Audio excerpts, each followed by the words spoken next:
英語聞き流し10分間、名作リスニング、英語テキストと MP3 ダウンロード、その他の物語は、ホームページよりご利用いただけます。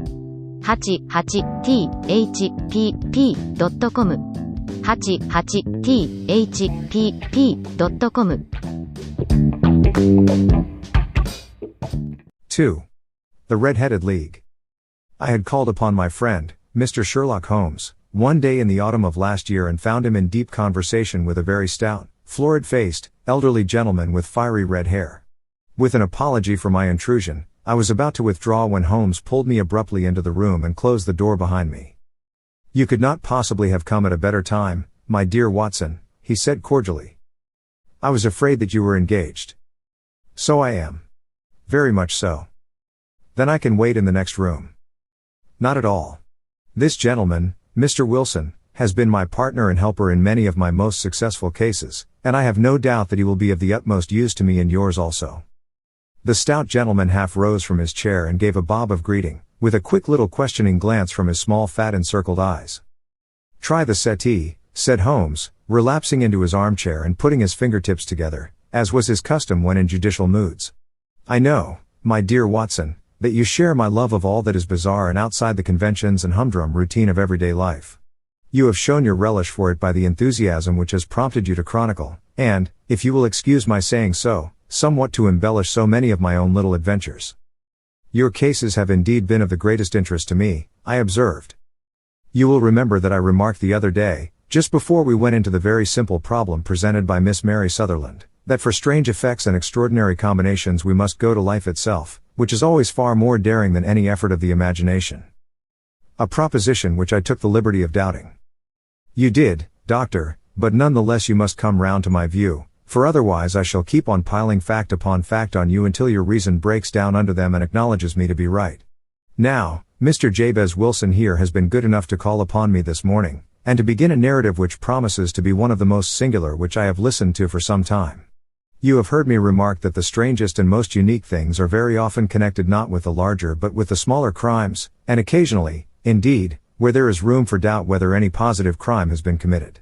As far as I have heard, it is impossible for me to say whether the present case is an instance of crime or not, but the course of events is certainly among the most singular that I have ever listened to. Perhaps, Mr. Wilson, you would have the great kindness to recommence your narrative. I ask you not merely because my friend Dr. Watson has not heard the opening part but also because the peculiar nature of the story makes me anxious to have every possible detail from your lips. As a rule, when I have heard some slight indication of the course of events, I am able to guide myself by the thousands of other similar cases which occur to my memory. In the present instance I am forced to admit that the facts are, to the best of my belief, unique." The portly client puffed out his chest with an appearance of some little pride and pulled a dirty and wrinkled newspaper from the inside pocket of his greatcoat. As he glanced down the advertisement column, with his head thrust forward and the paper flattened out upon his knee, I took a good look at the man and endeavored, after the fashion of my companion, to read the indications which might be presented by his dress or appearance. I did not gain very much, however, by my inspection. Our visitor bore every mark of being an average commonplace British tradesman, obese, pompous, and slow. He wore rather baggy grey shepherd's check trousers, a not over clean black frock coat, unbuttoned in the front, and a drab waistcoat with a heavy brassy Albert chain, and a square pierced bit of metal dangling down as an ornament. A frayed top hat and a faded brown overcoat with a wrinkled velvet collar lay upon a chair beside him. Altogether, look as I would, there was nothing remarkable about the man save his blazing red head, and the expression of extreme chagrin and discontent upon his features. Sherlock Holmes' quick eye took in my occupation, and he shook his head with a smile as he noticed my questioning glances. Beyond the obvious facts that he has at some time done manual labor, that he takes snuff, that he is a Freemason, that he has been in China, and that he has done a considerable amount of writing lately, I can deduce nothing else. Mr. Jabez Wilson started up in his chair, with his forefinger upon the paper, but his eyes upon my companion. "How, in the name of good fortune, did you know all that, Mr. Holmes?" he asked. "How did you know, for example, that I did manual labor?" "It's as true as gospel, for I began as a ship's carpenter." "Your hands, my dear sir. Your right hand is quite a size larger than your left. You have worked with it, and the muscles are more developed." "Well, the snuff, then, and the Freemasonry?" "I won't insult your intelligence by telling you how I read that, especially as, rather against the strict rules of your order, you use an arc and compass breast pin. Ah, of course, I forgot that. But the writing? What else can be indicated by that right cuff so very shiny for 5 inches, and the left one with the smooth patch near the elbow where you rested upon the desk? Well, but China? The fish that you have tattooed immediately above your right wrist could only have been done in China. I have made a small study of tattoo marks and have even contributed to the literature of the subject. That trick of staining the fish's scales of a delicate pink is quite peculiar to China.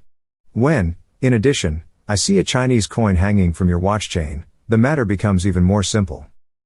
Mr. Jabez Wilson laughed heavily. Well, I never, said he.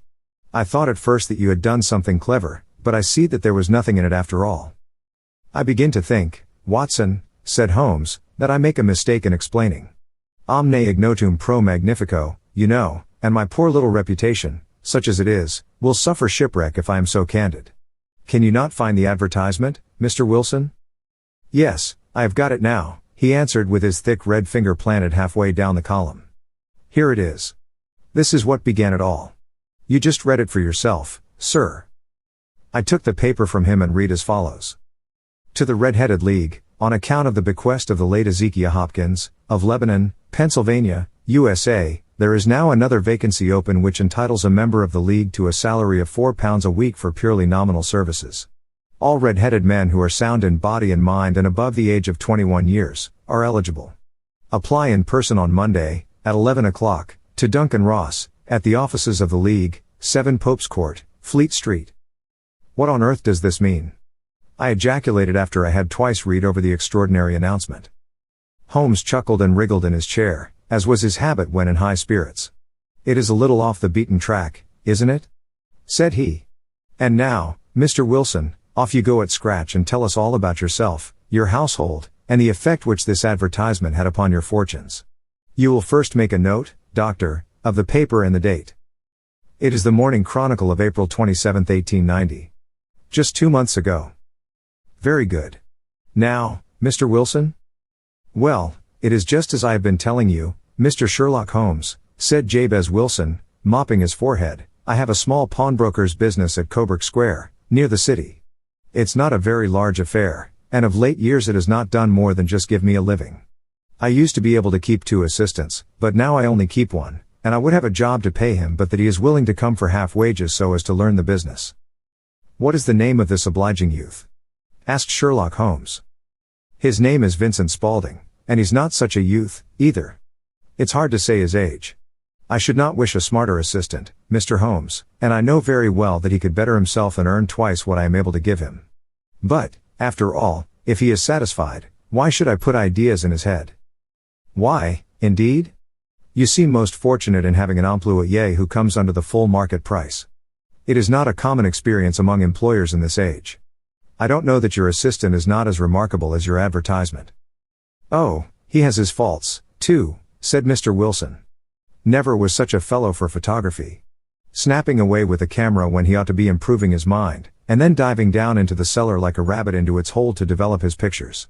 That is his main fault, but on the whole he's a good worker. There's no vice in him. He is still with you, I presume? Yes, sir. He and a girl of 14, who does a bit of simple cooking and keeps the place clean. That's all I have in the house, for I am a widower and never had any family.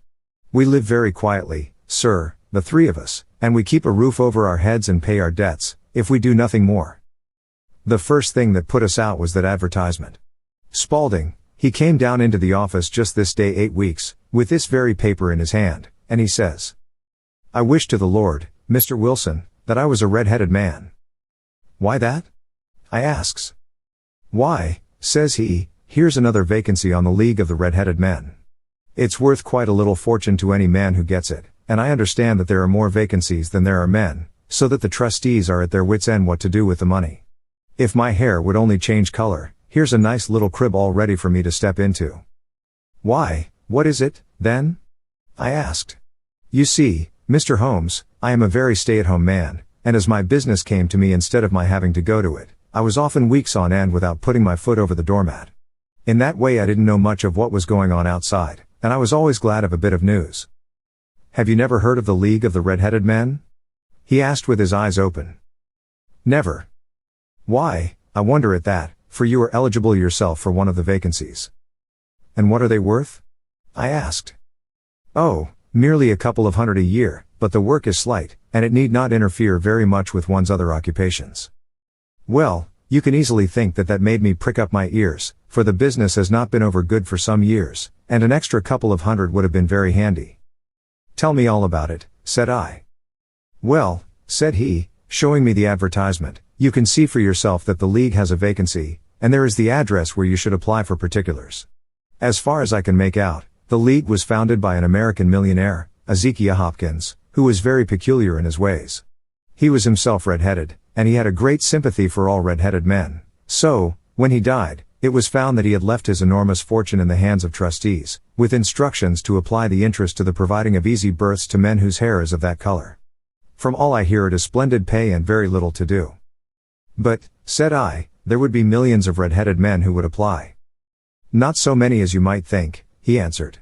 You see, it is really confined to Londoners, and to grown men. This American had started from London when he was young, and he wanted to do the old town a good turn. Then, again, I have heard it is no use your applying if your hair is light red, or dark red, or anything but real bright, blazing, fiery red. Now, if you cared to apply, Mr. Wilson, you would just walk in, but perhaps it would hardly be worth your while to put yourself out of the way for the sake of a few £100. Now, it is a fact, gentlemen, as you may see for yourselves, that my hair is of a very full and rich tint, so that it seemed to me that if there was to be any competition in the matter, I stood as good a chance as any man that I had ever met. Vincent Spaulding seemed to know so much about it that I thought he might prove useful, so I just ordered him to put up the shutters for the day and to come right away with me. He was very willing to have a holiday, so we shut the business up and started off for the address that was given us in the advertisement. Audiobook. Living in Kyoto by Hidemi Woods. Now on sale in online stores. 44 available distributors.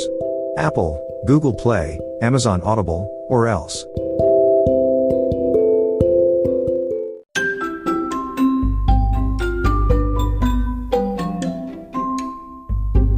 大好評。ヒデミウッズがデザインしたとっても可愛いオリジナルグッズが手に入る。トートバッグ、缶バッジ、ステッカー、T シャツ、トレーナー、パーカー、文具、その他いろいろ、エリゼン .com で見てみてね。erizen.com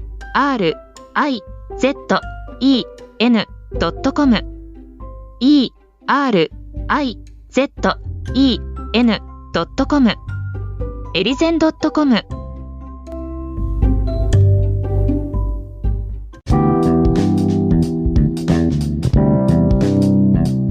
英語聞き流し10分間名作リスニング。英語テキストと MP3 ダウンロード、その他の物語はホームページよりご利用いただけます。88thpp.com 88thpp.com